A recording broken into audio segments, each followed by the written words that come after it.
Hello and welcome to ATP Report. I'm Barry Nussbaum. Homework time, everybody out there in ATP land. Please take out your cell phone if you haven't done it yet.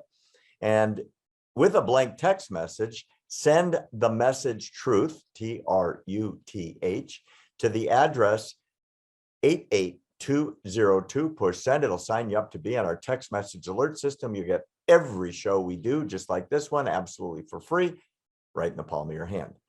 Having said that, and I know you did it, let's bring on Will Johnson. He's a member of the ATP family. He's a contributor on a regular basis to us. He's the expert on all things that have to do with the issues that we like to talk about. He's the founder and publisher of Unite America First, and we want you to subscribe to him as well as to us. Welcome, Will. Hey, Barry. Nice to see you again. Good day to you, my friend. Let's start out with California, my home state. Gas is just bumping into $8 a gallon now for premium. And yet President Biden refuses to allow drilling, literally. He has banned the Keystone Pipeline. That oil is now going to China. And he wants to buy oil, get this, as I'm sure you know, from Venezuela, Iran, and maybe even Russia. You know, the brutal, murdering dictators, all of whom hate us, are now going to be our oil supply. What do you make of this America Last energy policy? Literally, Biden took us from independence for the first time in decades to begging, murdering dictators for oil. Yeah, you know what, Barry? Also, Saudi Arabia is in that mix. They were begging OPEC and Saudi Arabia for oil. And both OPEC and Saudi Arabia said, no, we're not going to drill more oil. He also went to the, what is it? I believe it's the UAE, if I'm pronouncing, if that's the correct one. And I had no idea that Dubai is part of that. And they're saying no to Biden because Biden went to them begging for oil. And they said, no, we're not going to drill more oil. I heard the latest report I heard on it is that Biden, because all these other countries are basically saying no to the United States of America right now, that Biden is like his hand is being forced to where he's going to have to start opening up some of these federal lands where they're drilling oil. And the only reason why he's doing it, Barry, my personal opinion, my personal professional opinion, the only reason why he's doing it because it's election year. You can't go to the voting booth with gas prices reaching almost $8 a gallon. When people pull the lever, they're going to remember, hey, I had to spend that gas money to get here. Now I'm have to be concerned to get home just to vote. So, I mean, it's a real problem. It's a crisis problem. It's a national crisis problem. Yeah, speaking of our tremendous policies on foreign policy, we've got a situation now in Russia where Putin has put in massive numbers of soldiers, many of them conscripted into the army, planes and tanks and APCs and missiles like the world has not seen since World War II. And despite incredible advantages in people and military hardware, the war has bogged down. On top of that, Will, Putin is arresting everybody that he can get his hands on, both in Russia and in Ukraine, that are protesting the war. And yet, he's getting away with it. How do you see this war ending? You know what? Sadly, and I pray that I'm wrong, Barry, but I see this war ending with a mushroom cloud. I mean, think about it. And I pray that I'm wrong. I welcome the fact that I could be wrong, and I want to be wrong. But when you have someone like Putin and you're constantly poking the bear, constantly backing him up into a corner, and they already say he's crazy, right? They already say he's out of his mind. So if you know that he's out of his mind and they're causing him to do things that no normal person would do, what do you think he's going to do? I mean, personally, I think it's going to end up that way. God forbid it does, but I mean, that's the way I think the war is going to end. Where do you think he's going to send a nuke? You know what? That's a good question. Be honest with you, and they really haven't really talked about it. but I think they'll probably end up sending the nuke to Israel. And why do I say that? Because he wants to bring more conflict into this. See, now what's happening in Ukraine, this has already been going on for years.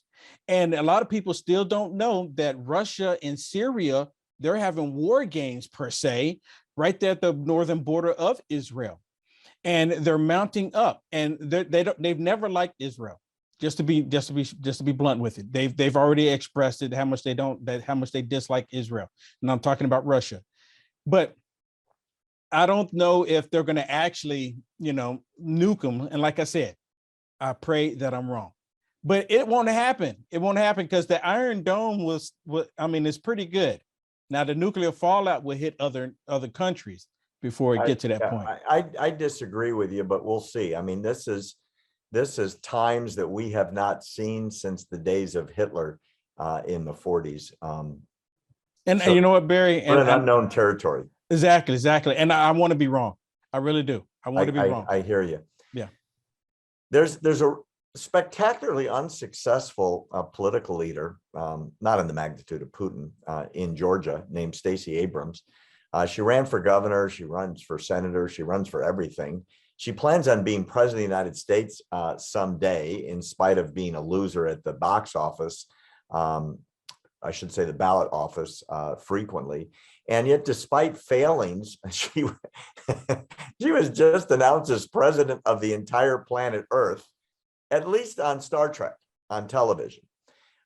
Have you ever seen such blatant political messaging by a network in your life, where they're promoting this woman as believable to be president of the entire planet, just when she says, someday I'm going to be president of the United States? There's something very unstable about Stacey Abrams. She's unstable, and she's probably going to take a look. See, I am the president. I'm president of the world. So you have to listen to me. When she lost the election trying to be governor, she still had it in her mind that she actually won. And she's prancing around the state like she's the actual governor. And then to the point to where when Biden showed up, the devil went down to Georgia. Biden showed up. She didn't even show up. Biden had to go out of his way to talk to her. She's no political position at all, but he still had to go out of his way to talk to her. So that went straight to her head. And you know who else? You know who else they did similar like this? Similar. And it only made me think about it because now she's supposed to be president of the world because of Star Trek, because of, Hollywood or Nuttywood, however you want to say it. Alinsky, before he became president in Ukraine, he was in the movies, right? And they had a lot of money poured into him, and everyone was like, well, he already had a name. And I guarantee that they're going to do the same thing here. Get everyone to watch Star Trek. Like, who doesn't watch Star Trek? All the geeks, all the nerds, they watch it. So I'm willing to bet that's the same process thinking that they're going to do here. It creates a lot of name ID, and some of the voters are so uninformed. It just seems like a natural. Well, she was president of the earth on television. We can elect her for something less than that. There's an article on your website, which I want to remind everybody, uniteamericafirst.com is fantastic. And you talk about Klaus Schwab as one of the most evil men on planet Earth today. An advisor to Klaus Schwab just said that humans are at the point in time, quote, as hackable animals, that they will not have free will in the future and they can be re-engineered. And they're mentioning Bill Gates. What do you know about Klaus Schwab and the group he founded called the World Economic Forum? Well, from what I do know is that he's filthy rich. He's like per se like a George Soros, because a lot more people know about George Soros than him. But he's filthy rich. He has his hands, his tentacles in everything, the banking system, and this World Economic Forum. That's where the whole Build Back Better came from. And I've repeated it so much. I've talked about it so much to so many people that the whole Build Back Better was given to Biden. He didn't come up with it himself.